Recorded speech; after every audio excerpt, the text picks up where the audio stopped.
بسم اللہ الرحمن الرحیم۔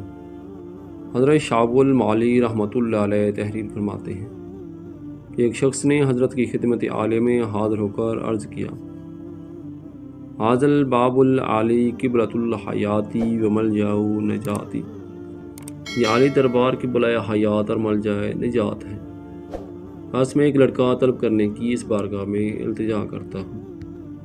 تو حضرت غوث اعظم رحمۃ اللہ علیہ نے ارشاد فرمایا، طلبت من اللہ ان یعطیک ما ترید، میں نے اللہ کریم کی بارگاہ عالیہ میں دعا کی ہے کہ اللہ تعالیٰ تجھے وہ چیز عطا فرمائے جو تو چاہتا ہے۔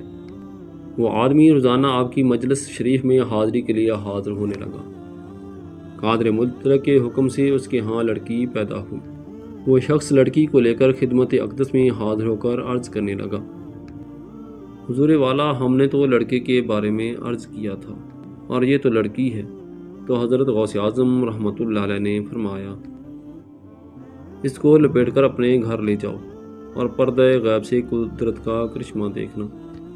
تو حسب ارشاد اس کو لپیٹ کر گھر لایا اور دیکھا تو قدرت الہی سے بجائے لڑکی کے لڑکا پایا۔ محترم ناظرین، اگر آپ کو ہماری آج کی ویڈیو پسند آئی ہو تو ویڈیو کو لائک، شیئر اور ہمارے YouTube channel Talha voice official کو سبسکرائب کر دیں تاکہ اس طرح کی مزید ویڈیو کا نوٹیفیکیشن آپ کو مل سکے۔ شکریہ۔